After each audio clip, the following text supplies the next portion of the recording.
Yo guys, it's Giles. Before we get into today's video, real quick, we just launched a giveaway with Koenig wheels. That's right, you can get a chance to win a free set of Koenig wheels. Of course, we just dropped 2 brand new pieces of apparel, including this blue crew neck and a black long sleeve. You can check it out all over at fitmentindustries.com. And before we give away, hurry up! If you're anything like me, then your biggest fear as a car enthusiast is buying a car that's going to depreciate. not only is depreciation a complete and utter waste of money, it can slow your progression of upgrading cars throughout your life. So how does one exactly avoid depreciation without buying some sort of expensive classic or exotic car? Well, it may not be as hard as you think. Simply stick to cars that have come past their depreciation curve and are starting to see an uptick in value or even just desire. But how do you know what those cars are? Well, let's talk about it. This is my list of the top 5 best cars to buy right now that are starting to go up in value. But before we get started, I gotta remind you guys to subscribe if you haven't already, because we upload new videos every day and you're not gonna be the first to know about it if you're not getting notifications. And as always, don't forget to head over to fitmentindustries.com for all of your wheel, tire, and suspension needs. And did I mention we're giving away a set of Koenig wheels? Simply click the little box that just appeared at the top right of your screen and pick up some of our awesome Koenig apparel. And make sure to stick around for the last car on this list because you're not gonna believe what it is. The early 2000s was a real good and really weird time for enthusiast cars. The sport compact segment was booming, especially for non-domestic manufacturers. For young enthusiasts, pop culture icons like the Fast movies and tuner magazines really took brands like Honda and put them on a pedestal. I specifically remember sitting in the car with my dad and I was like 13, and I told him with a serious face that I wanted an EM1 Civic Si because the black ones with green underglow in the first Fast movie had me obsessed with tuner culture. Now, when I actually started educating myself on cars in general and found out that these cars were just slightly more performance-oriented economy cars, things kind of changed. However, we all seemingly have a place in our heart for cars of that era. And now that us who were influenced by those automotive pop culture movements get older, the demand for these cars and the nostalgia that they bring us is rising. And so following that is the pricing. We wouldn't be doing this list any justice if we didn't start it off with the Honda S2000. The Honda S2000 pretty well perfected the modern roadster. It was lightweight, it was nimble, it made very decent power for its time. This concoction made it a damn near perfect driver's car. Sprinkle that with Honda's reliability and the fact that it was nicer to look at, with quality and performance that was greater than or equal to its German rivals for less money. It's no wonder the Honda S2000 is now holding its value more than its Z3M and Boxster S counterparts. In fact, these cars have actually started rising in value over the last couple of years.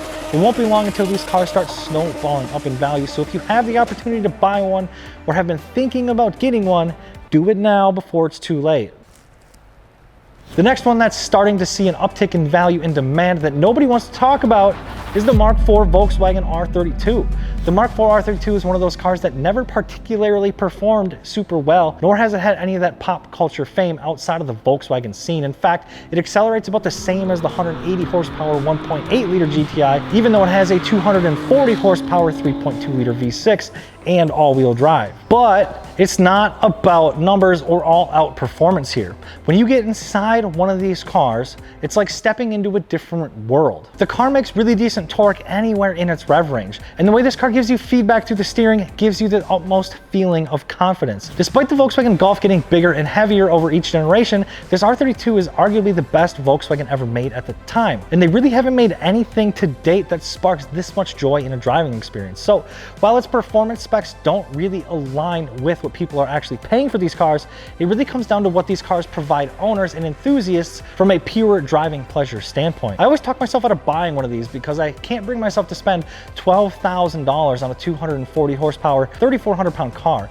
But every time I get in one, I completely fall in love, and every time I see one, I freak out like a little kid seeing a supercar. It's the weirdest thing. Anyway, these cars are on the up and up. 200,000 mile examples are fetching $10,000 to $14,000, and super low mile examples are getting into the $50,000 and $60,000 range. Do not underestimate the values of these cars. If you've ever considered one of these, get into it now, and I guarantee you're going to be able to stack miles on it and not lose any money, especially if you get into one of the good colors. Now, we all know that cars like the Mark IV Supra, the FD-RX-7, your Skylines, and even the 300ZX Twin Turbo have skyrocketed in value in the last 5 years. But one car that was on par with them at the time in performance and leagues ahead in tech was the Mitsubishi 3000 GT VR4 and the Dodge Stealth RT twin turbo. This 320 horsepower 3-liter could hold its own in an all-out brawl against these cars. However, its weight did hold it back on the track. But where the car did shine was in its comfort and its technology. Close your eyes for a minute and pretend it's the year 1989. In the 1990 Mitsubishi 3000 GT VR4 just came out, and you see a commercial on the TV boasting about the car's full-time all-wheel drive system, 6-speed manual transmission, twin turbo 3-liter engine, 4-wheel steering, selectable electronic adaptive damping suspension, active aero, and even variable exhaust. In friggin' 1990, guys, this is the stuff you don't even see outside of high-end cars today. Essentially what I'm getting at is this is the last Japanese super touring car to not explode in value. We saw this happen with the 300ZX Turbo recently as well. These cars are the last of their kind, and the prices of these have started to mature in the last couple of years.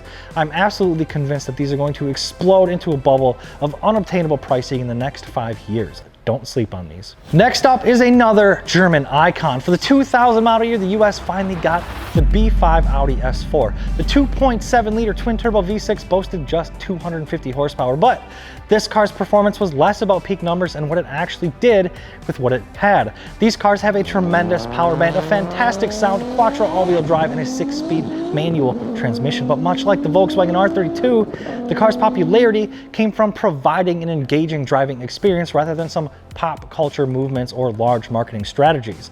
The styling of these cars is seen to age incredibly well, and the sizing of these cars is something of perfection. But what sets this car apart from the R32 is the two K03 turbos strapped to these very things, making these cars extremely tunable. With factory boost came factory forged internals and a transmission that could handle all the extra power. These cars are pretty well engineered and are a great platform to make some decent power without even having to open up the engine.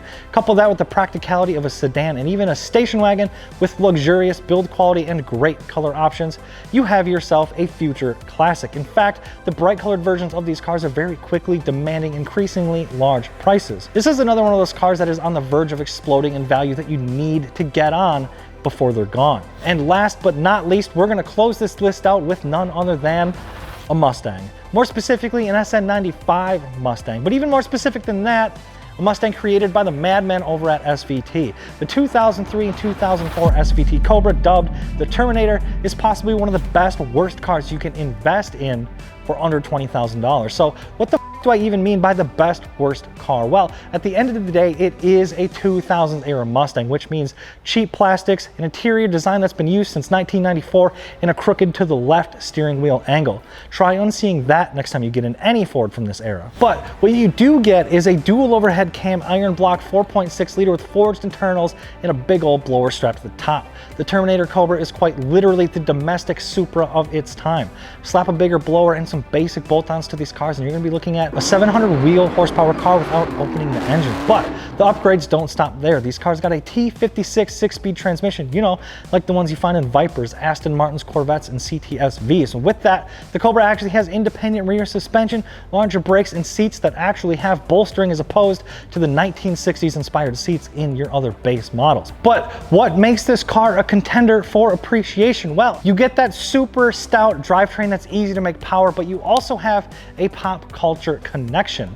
And that connection came straight from YouTube. The cars themselves were just a couple years old when YouTube started gaining a lot of popularity. And these cars quickly took over the street racing and automotive hooning subsection of YouTube. Supercars. Terminated. Corvettes. Terminated. Supras. Terminated. Tires. You guessed it. Terminated. The list goes on and on. Terminator Cobras are the definition of supercharger whine. And oh God, that exhaust note, give me that. It's terrifying and I need it now. Now, this is personally one of my dream cars, but that's not why this car made the list. It made the list because the market for these cars is making some big movements as of late.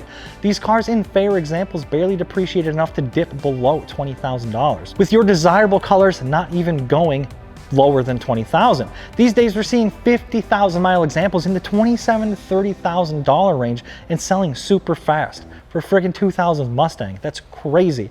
These cars are on their way up, and if you get one now, you're surely set to be able to drive one of these cars for free and potentially even make a little cash when it comes to selling it as well. So if you've ever wanted the Terminator Cobra, now is the time to get one. And those are my predictions of what cars are gonna be on the up and up in value that are affordable right now. Let me know in the comments what you guys think is up and coming, and I hope you guys enjoyed the video.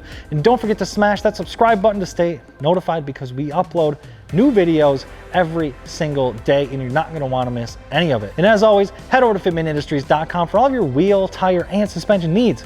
I'm Sean, Sean me to F on Instagram. Thank you so much for watching. Peace.